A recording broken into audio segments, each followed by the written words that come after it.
আল্লাহ নবী বলেন, মান আহাব্বা সুন্নতি ফাকাদ আহাব্বানি, আমার যে কোনো সুন্নত জানতে পেরে যে সুন্নতটাকে ভালোবাসলো সে তো আমাকেই ভালোবাসলো।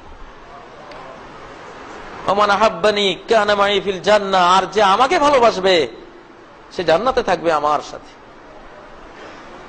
5 ওয়াক্ত নামাজ পড়ে আমিও একসময় মুনাজাত দিয়েছি, আল্লাহুম্মা আমিন বিরহমাতিকা ইয়া আরহামার রাহিমিন।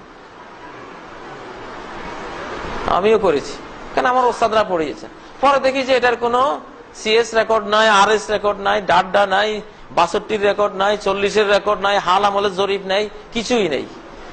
মহানবী সাল্লাল্লাহু আলাইহি ওয়াসাল্লাম তিনি 23 বছর পর্যন্ত সালাত পড়েছেন, একটা বারো মুসল্লিদেরকে নিয়ে এইভাবে আল্লাহুম্মা আমিন বিরহমাতিকা ইয়া আরহামার রাহিমিন বলেন নাই। আমি বলছি আমার তো ভালো লাগে। বাংলা আরবি নামাজ তো বুঝি নাই, ইমাম সাহেব কি পড়লেন কি বলেন কিছুই তো বুঝি নাই। এখন যে ইমাম সাহেব বলছেন রব্বুল আলামিন আমার মা বাবাকে ক্ষমা করে দাও, আমার দাদা দাদিকে মাফ করে দাও, সবার আসরের নামাজ কবুল করে নাও, জিন্দেগির সব গুনাহ খাতা ক্ষমা করে দাও। আহা কি ভালো কথা, মায়ের ভাষায় বলতেছে, আপনার কাছে ভালো লাগতেছে। আচ্ছা এই হুজুর কেন মুনাজাতের বিরুদ্ধে লাগলো? হুজুরের কি কোনো কাজ নাই? এত ভালো কথা বলতেছে ইমাম সাহেব, তারপরও কেন এই মুনাজাতের বিরুদ্ধে কথা? কেমন ভালো লাগে তো। ইঁদুর মারার যে বিষটা দেওয়া হয়, শুধু বিষটা দিলে কোন ইঁদুরের বাচ্চাও খাবে না সেটা। এই জন্য সাথে বিস্কুটের গুঁড়া, শুটকির গুঁড়া, সাথে কিছু গুড়, নারিকেল, লবণীয় অনেক কিছু থাকে। মা ইঁদুর বলছে বাবারে খাস না কেউ, আমি জানি এই মিঠার ভিতরে কি বিষ লুকিয়ে আছে, সর্বনাশ হয়ে যাবে। বাচ্চারা কয় তুই বুঝিস না মা, তুই অতীতের আগের যুগের ধ্যান ধারণাওয়ালা। কত সুন্দর শুটকির বাঁশ, কি সুন্দর বিস্কুট, আধুনিক বিস্কুট, সল্টেস্টও আছে আবার মিষ্টিও আছে, নারিকেলও আছে দেখা যায়। মায়ের কথা বাদ দিয়ে বাবারা সবাই খাচ্ছে। পরিণতি কি হলো? একজন মরে আছে ঘরের কোনায়, আরেকজন পাটাতনে, আরেকজন দুয়ারে, আরেকজন চোখের নিচে।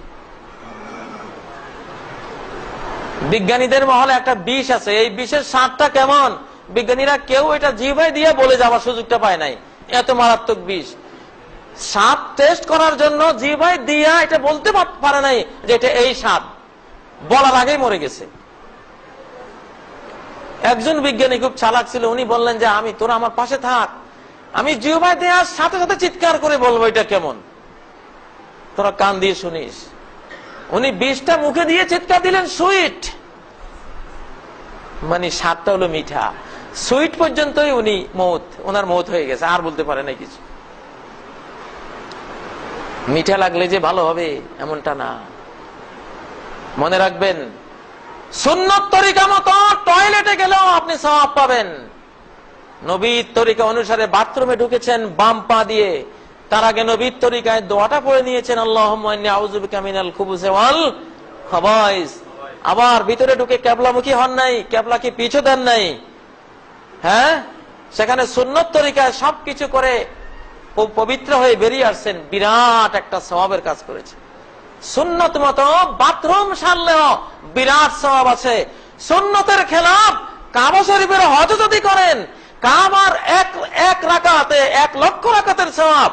কিন্তু সুন্নত তরিকা বাদ দিয়ে সেখানে যদি আপনি 1000 বছরও সালাত পড়েন, তাহলে একবার সুন্নত তরিকায় টয়লেটে গেলে যে সওয়াবটা পাবেন নবীর তরিকার বরকতে, নিজের তরিকা বানিয়ে জীবন ভরে কাজ করলেও আপনি সওয়াব তো পাবেনই না, উল্টো আপনি একজন বেদাতি, একজন কুসংস্কারপন্থী, নবীর ধর্ম বিনষ্টকারী, একজন নবীর ধর্মের দুশ্মনী হিসেবে কিয়ামতের ময়দানে নবীর সামনে যখন পড়বেন, তিনি বলবেন সোকান সোকা, দূর হও, দূর হয়, দূর করো আমার এখান থেকে, আমার ধর্ম নষ্ট করে ফেলেছে।